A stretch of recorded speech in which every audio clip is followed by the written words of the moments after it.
안녕하세요, 여러분. 오늘은 우리가 매일 쓰는 핸드폰 충전 속도에 대해 이야기해 보겠습니다. 왜 내 폰은 충전이 느릴까? 고속 충전기 샀는데 왜 빨라지지 않지? 이런 고민 한 번쯤 해보셨죠? 오늘 영상 끝까지 보시면 충전기, 충전선 제대로 고르는 법까지 완벽하게 정리해 드리겠습니다. 먼저 충전 속도의 기본부터 보겠습니다. 핸드폰 충전 속도는 W라는 단위로 결정됩니다. 와트는 전압비 곱하기 전류어입니다. 즉, 출력이 높을수록 이론상 더 빠르게 충전됩니다. 예를 들어 5W 충전기는 옛날 기본 충전기 수준입니다. 15W는 일반 고속 충전, 25W, 45W는 요즘 스마트폰 고속 충전 영역입니다. 하지만 여기서 중요한 건 충전기 출력이 높다고 무조건 빠른 건 아니다입니다. 핸드폰이 지원하는 최대 충전 속도가 따로 정해져 있기 때문입니다. 예를 들어 설명해 보겠습니다. 삼성전자의 최신 스마트폰은 모델에 따라 25W 또는 45W까지 지원합니다. 애플의 아이폰은 대부분 20W 전후가 최대입니다. 만약 아이폰에 45W 충전기를 연결하면 45W로 충전될까요? 아닙니다. 아이폰이 지원하는 20W까지만 사용됩니다.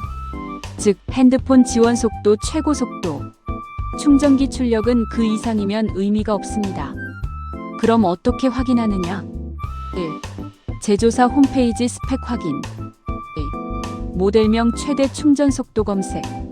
3. 설정 메뉴에서 고속 충전 항목 확인. 이 세 가지만 기억하시면 됩니다. 이제 충전기 고르는 법입니다. 첫 번째, 내 폰 최대 충전 속도 이상 제품 선택. 예를 들어 25W 지원 폰이면 25W 이상 PD 충전기 구매. 두 번째, 충전 규격을 확인하세요. 요즘은 대부분 USB-C 기반 PD 충전이 표준입니다. PD는 파워 딜리버리의 약자입니다. 특히 아이폰과 최신 안드로이드는 PD 지원이 필수라고 보시면 됩니다. 삼성의 경우 PPS 지원 여부도 중요합니다. PPS는 세밀하게 전압을 조절해 발열을 줄이는 기술입니다. 이제 가장 많이 놓치는 부분, 바로 충전선입니다. 충전기만 좋다고 속도가 빨라지지 않습니다. 케이블이 출력 지원을 못하면 속도가 제한됩니다. 예를 들어 저가 케이블은 3호까지만 지원하는 경우가 많습니다. 45W 충전을 하려면 5A 케이블이 필요합니다.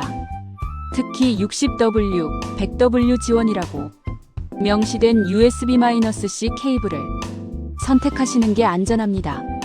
또 한 가지 중요한 포인트, 데이터 전송용 케이블과 고속 충전용 케이블은 다를 수 있습니다. 외형은 똑같아 보여도 내부 설계가 다릅니다. 제품 설명에 PD 지원, 5A 지원, 100W 지원 문구가 있는지 꼭 확인하세요. 여기서 꿀팁 하나 드리겠습니다.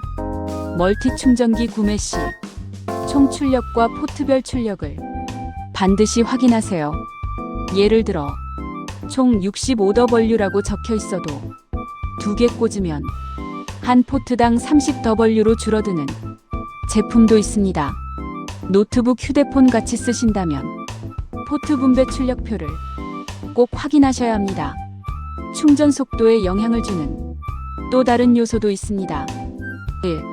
배터리 온도. 2. 배터리 잔량. 3. 정품 여부. 배터리가 80% 이상이면 속도가 자동으로 줄어듭니다. 과열되면 충전이 느려지거나 일시 중단되기도 합니다. 따라서 빠르게 충전하려면 케이스 벗기고 통풍 잘 되는 곳에서 2070% 구간에서 충전하는 게 가장 효율적입니다. 마지막으로 이런 제품은 피하세요. 초고속 200W 지원, 가격 3,000원. 이런 제품은 안전 인증이 없는 경우가 많습니다. 충전기는 배터리 수명과 직결됩니다. KC 인증 여부, 브랜드 신뢰도, 사용 후기, 꼭 확인하세요. 오늘 내용 정리해 보겠습니다. 1. 내 폰 최대 충전 속도 확인. 2. 그에 맞는 PD 충전기 구매. 3. 출력 지원되는 케이블 선택. 4. 멀티 충전기는 포트별 출력 확인. 5. 안전 인증 제품 사용. 이 5가지만 기억하시면 충전 속도 고민은 끝입니다. 여러분은 충전기 아무거나 쓰고 계셨나요? 아니면 제대로 알고 사용하고 계셨나요? 댓글로 사용 중인 충전기 와트수 적어주시면 제가 답변 드리겠습니다. 도움되셨다면 좋아요와 구독 부탁드립니다. 다음 영상에서 더 유익한 정보로 찾아뵙겠습니다. 감사합니다.